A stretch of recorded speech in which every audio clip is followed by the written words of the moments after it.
Firma o vete. Eso me dijo Javier. Con la voz baja. Casi amable. Como si me estuviera ofreciendo un café en lugar de echarme de la casa que yo misma había pagado.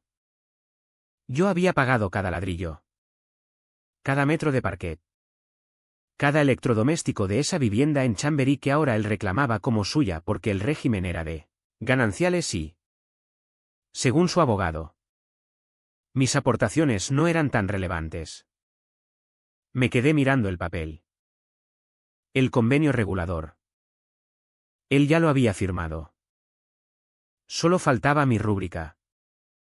Si firmaba, me iba con una compensatoria ridícula. Un piso pequeño en alquiler y la sensación de haber sido borrada de mi propia vida. Si no firmaba. Litigio. Años de juzgados. Y él seguiría viviendo allí con ella. Con Marta. La que había entrado en nuestra cama mientras yo estaba en el hospital recuperándome de un aborto que él ni siquiera mencionó en la demanda. No lloré. No grité. Solo asentí. Cogí el bolígrafo y fingí que iba a firmar. Luego lo dejé caer sobre la mesa y dije, necesito pensarlo. Su abogado sonrió. Condescendiente. No hay mucho que pensar. Señor. La ley es clara. Sí.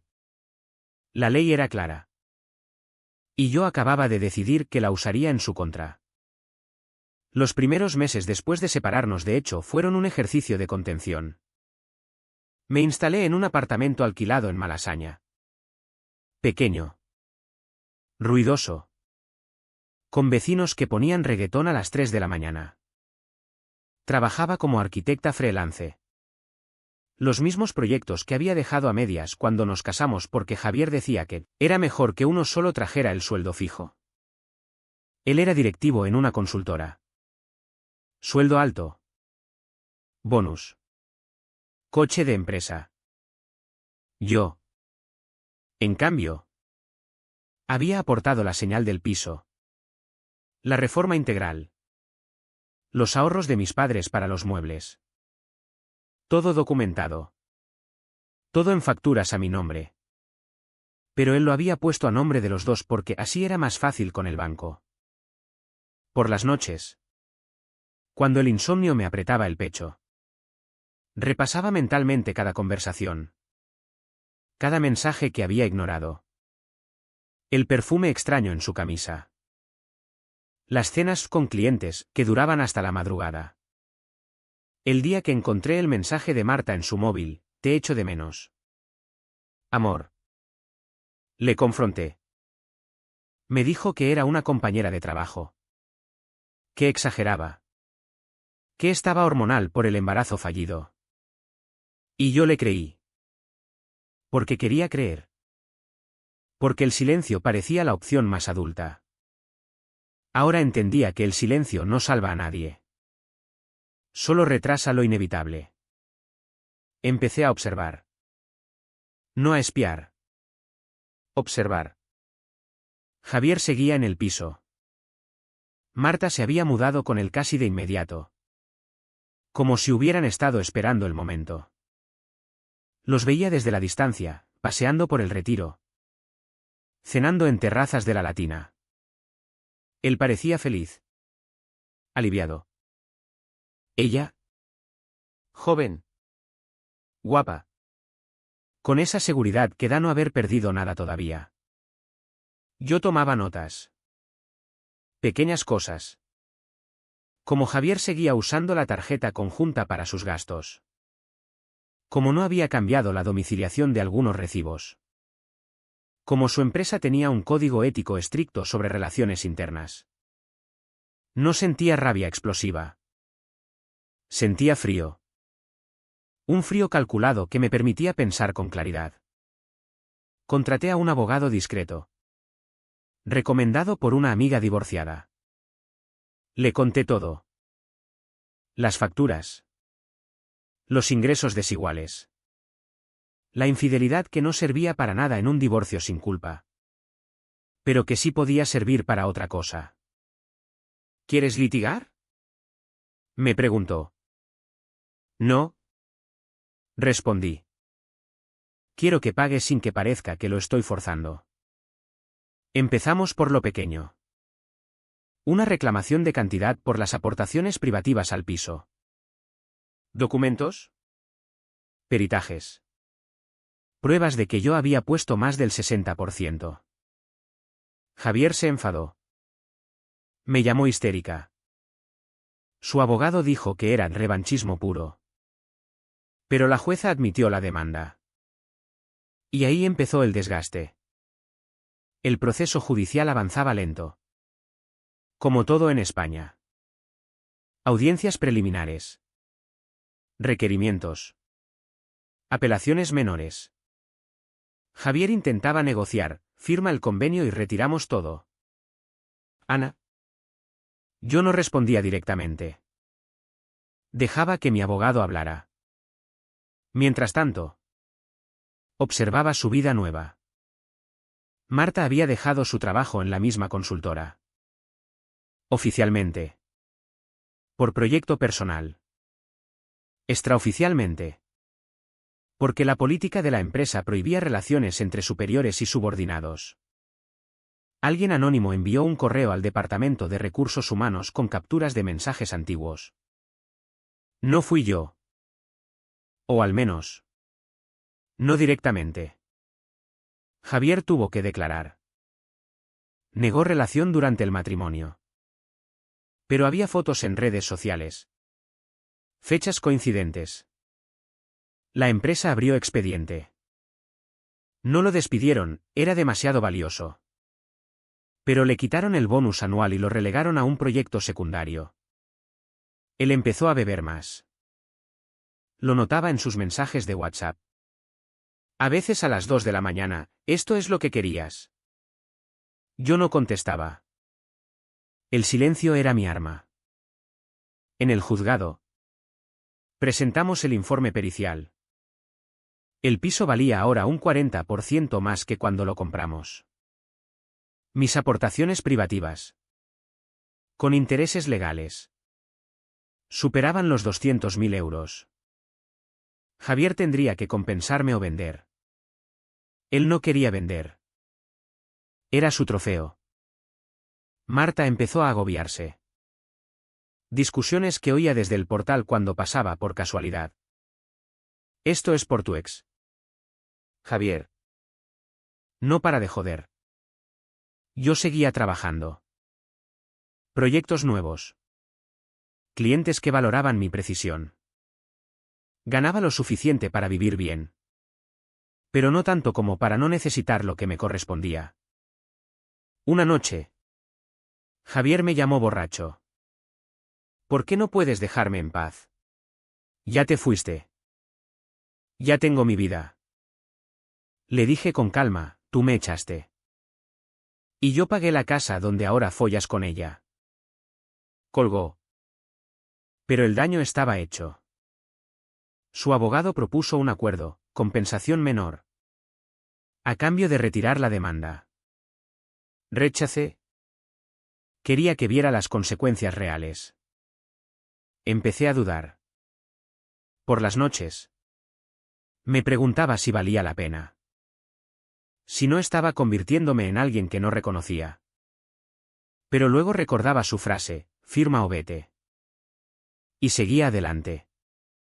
Marta se fue un mes después. No de forma dramática. Simplemente recogió sus cosas mientras él estaba en el trabajo. Dejó una nota, no aguanto más esta presión. Javier se quedó solo en el piso grande. Empezó a salir menos. A cancelar planes con amigos. Yo no celebré.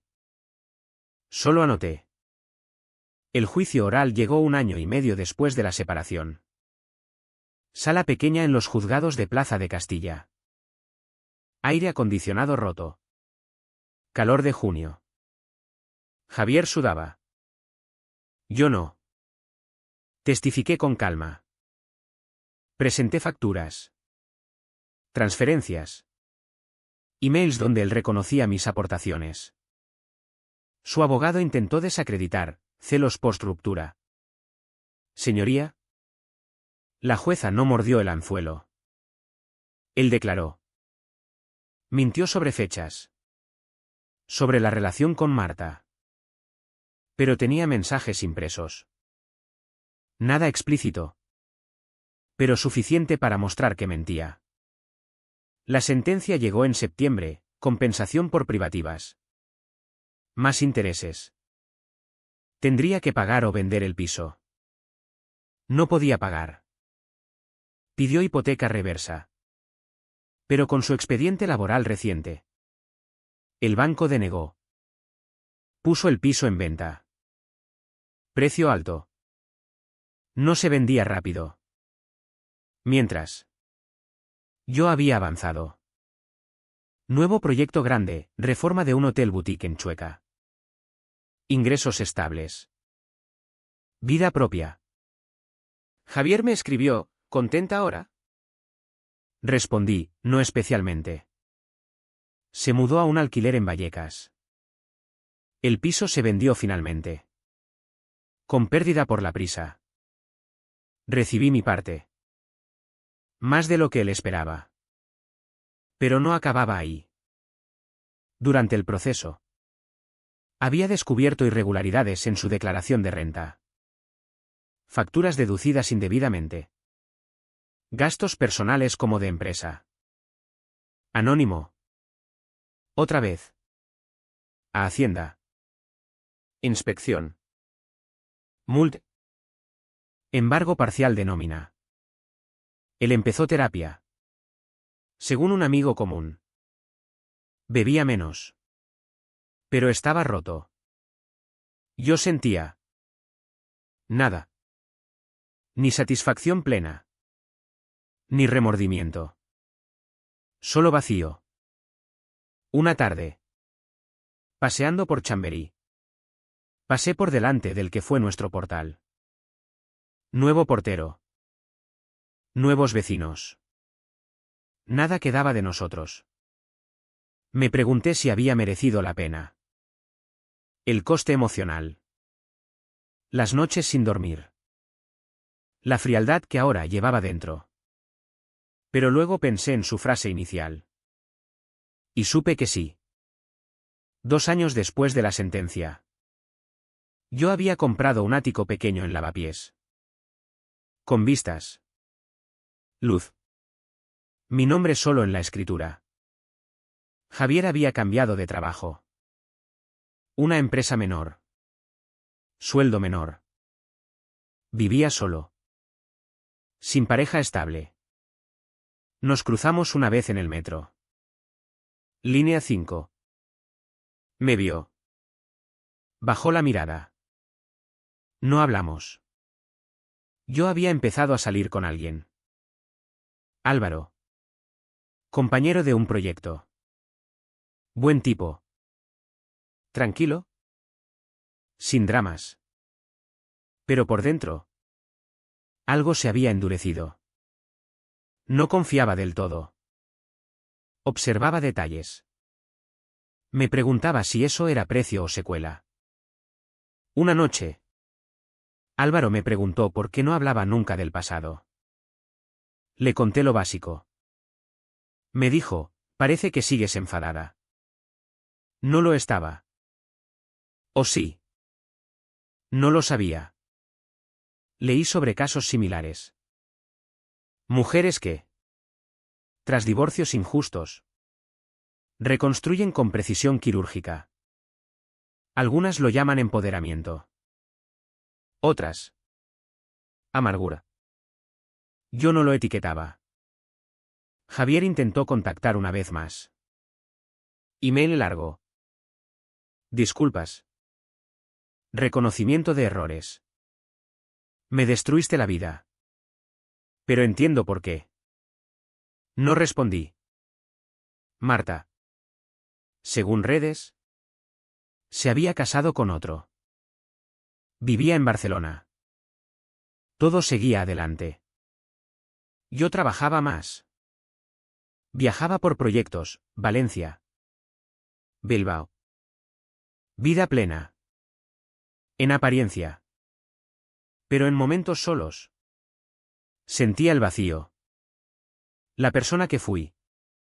La que confiaba. Parecía lejana.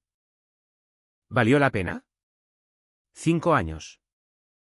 El ático en Lavapiés era hogar. Libros. Plantas. Silencio elegido. Álvaro y yo seguimos. Planes de futuro.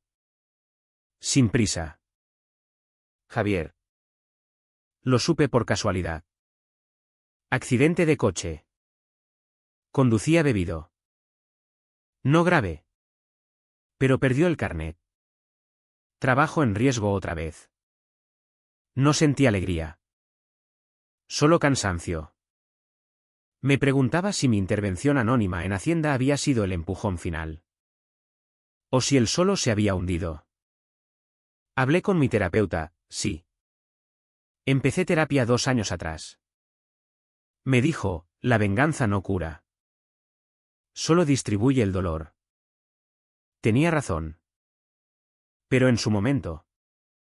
Era lo único que me mantenía en pie. Una exposición de mis proyectos. Invitados. Aplausos. Alguien mencionó, de cero a esto. Impresionante. Sonreí. Nadie sabía el coste. Por la noche. Sola. Abrí la caja vieja. Fotos nuestras. Sonrisas antiguas. Las miré largo rato. Luego las guardé. No las tiré. Hoy. Enero de 2026. Miro por la ventana. Madrid nevado. Raro. Javier vive en otra ciudad. Creo. No pregunto. Yo sigo aquí. Proyectos. Álvaro. Amigos. Pero a veces. En el silencio. Vuelve la frase, firma o vete. Y me pregunto. ¿Quién firmó realmente su salida? ¿Yo? ¿Al no perdonar? ¿O él? ¿Al creer que podía borrar lo que construí? No hay respuesta limpia. Solo consecuencias. ¿Y el frío que llevo dentro? ¿Desaparecerá algún día? ¿O es el precio justo por no haber salido nunca del todo?